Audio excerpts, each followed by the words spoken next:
Hello, James. Hi. How are you? Okay. So, James, as you know, today we are going to examine your upper and lower limbs, part of the nervous system that controls these limbs. So, what I'm going to do is I'm going to touch around your hand and feet and ask you to do certain activities, right? So, is that all right with you? Yes. For this examination, I need you to take off your gown and also roll up your pants a bit. Is that okay? Okay. Right. I'll just wash my hands while you just open your gown and come. Thank you. The first part in the neurological examination of his upper limbs is inspection. I look at his muscles of the shoulder girdle, his arms, his forearms, as well as his hands, and I notice no muscle weakness, no muscle twitchings, no fasciculations. There's no muscle atrophy or hypertrophy. Next, I want to examine the tone of his muscles. I want to examine the tone of his muscles of his arms, his forearms, as well as his hands. And I want to compare the tone with the other hand. Relax completely, right?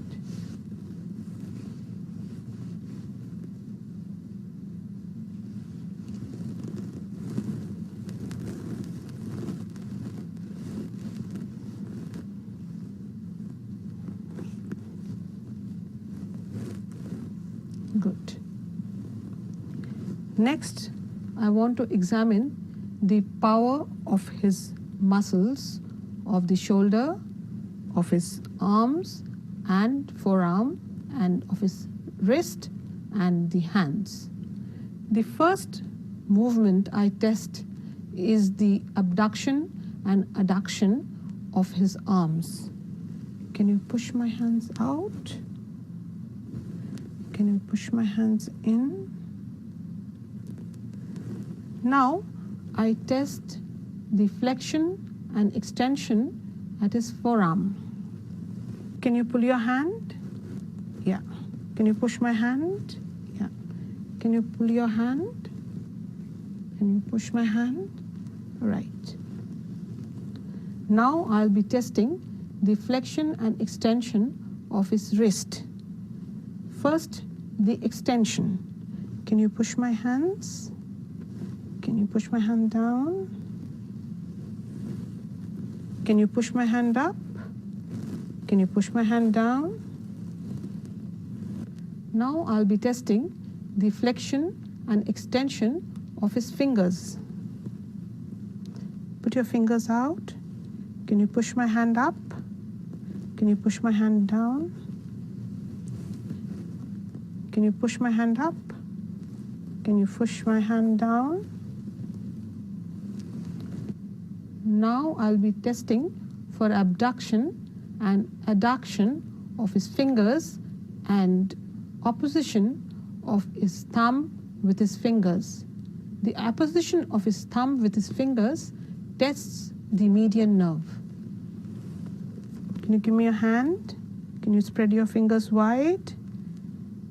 Can you push my fingers?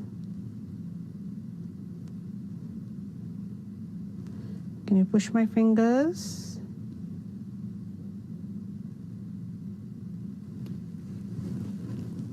Can you push my fingers? Can you help push my fingers? Can you do this? Yes. Don't let me open it. Right. Right. That's good. Now I'll be testing the deep tendon reflexes of the upper limb. This includes the biceps reflex, which results in contraction of the biceps muscle, the triceps reflex, which results in contraction of the extensor muscles of the arm, and the brachioradialis in the forearm. James, can you relax?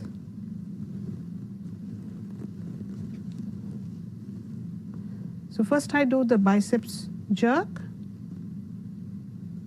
then I do the brachioradialis, then I do the triceps jerk. Now I compare the 3 jerks with that of the opposite hand.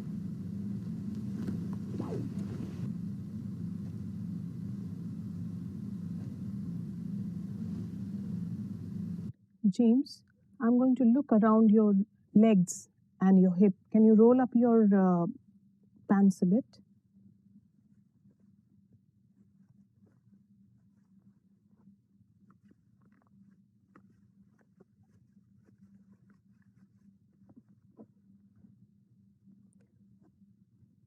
I'm going to do the inspection now, both from the side as well as from the foot end of the bed. I watch his pelvic girdle, watch for any wasting, any atrophy of the muscles. I also watch for any wasting of the muscles in the anterior compartment of the leg and the quadriceps. I look for any hypertrophy of the muscle, any deformities, and also any abnormal movements, fasciculations. Now, James, do you have any pain around your legs? No. Is my hand warm enough? Yes. Now, please relax totally while I move your legs, right? What I'm doing is determining the tone of the muscles of the leg. I try to move all the joints, that is the hip joint, the knee joint, as well as the ankle joint.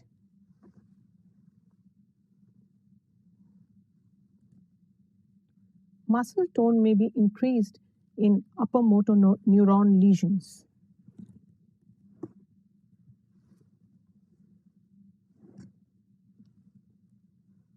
James, could you raise your right leg up?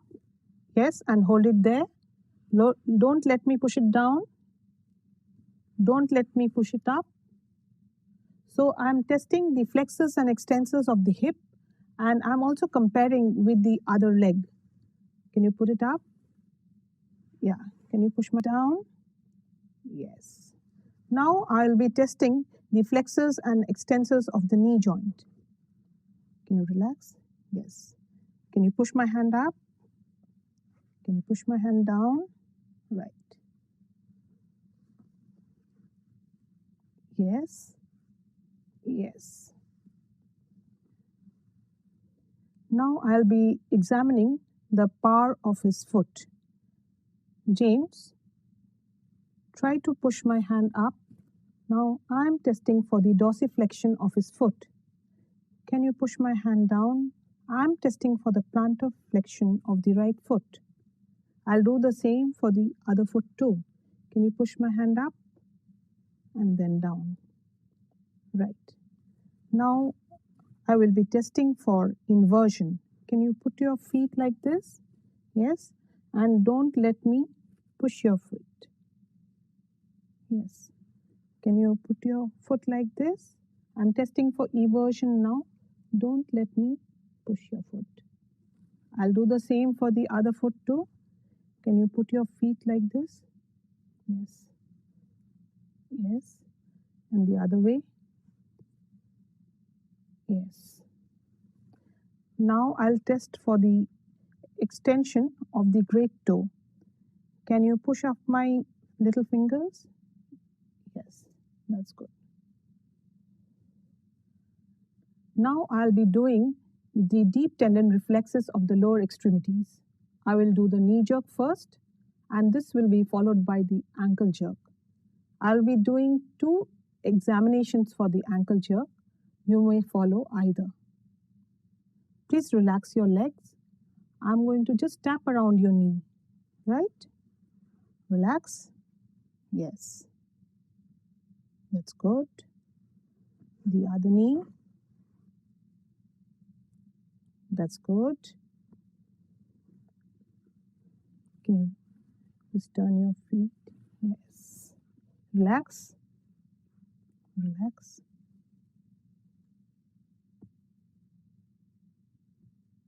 Good.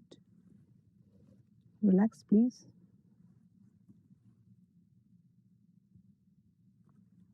Yes.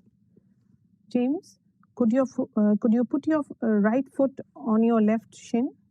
Yes, that's good. Please relax. Look for the contraction in the calf muscles. Could you do the same with the left leg? Yes, flexion at the knee, extension at the ankle joint.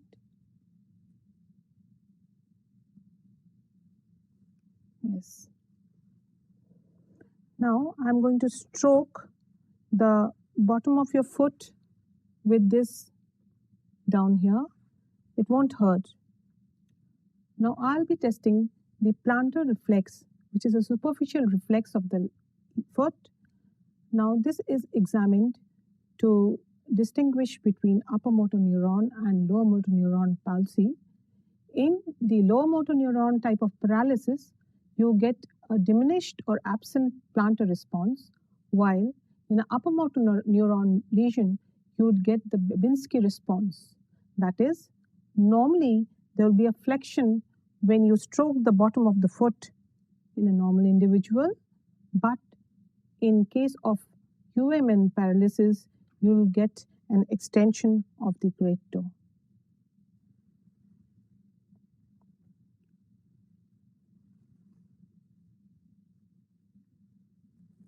James, you need to walk up to the table with your hands by your side and then come back to me.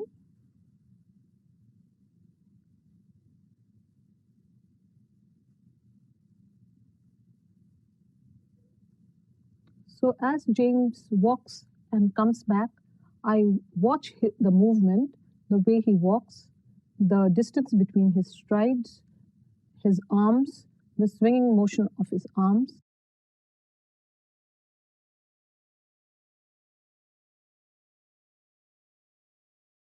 Now I will be evaluating the cerebellar functions. The cerebellar functions indicate that the problem lies on the same side as that which is affected. Can I examine your hands?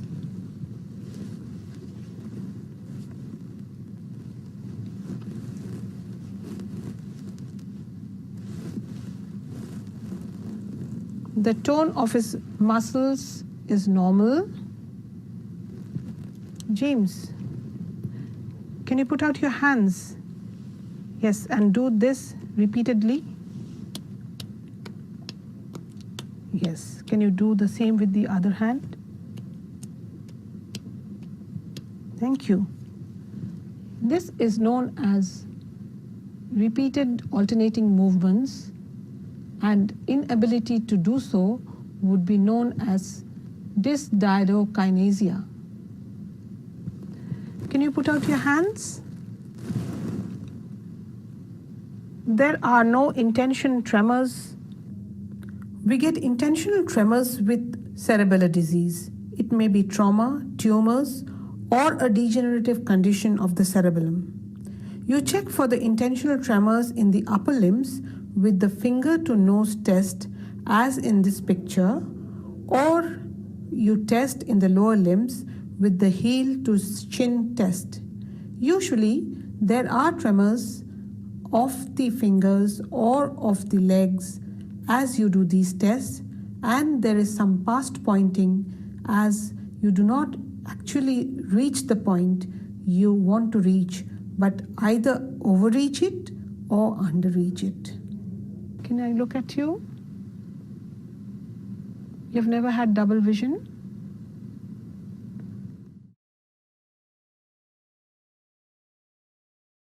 Nystagmus.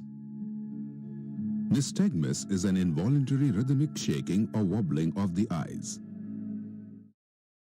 Now I'll be testing the coordination of the lower limbs.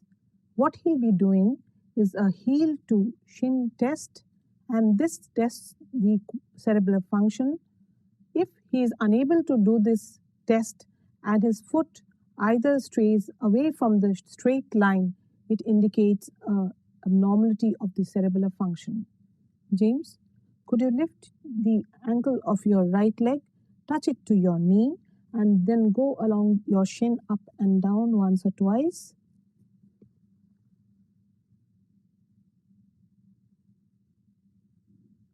Good. Can you do with the next leg?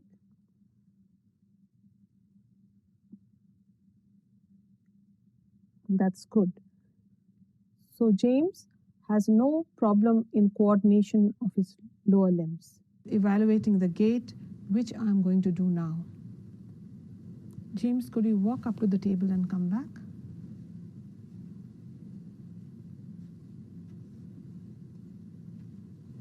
Thank you. The gait is absolutely normal here. In cerebellar ataxia, there would be some problems. For example, the stance would be wide, that is, there should be a gap between his 2 feet. He would be swaying to either of the sides as if to recover his balance, and he would also have truncal unsteadiness. James, I need you to walk till the table with your feet like this, right?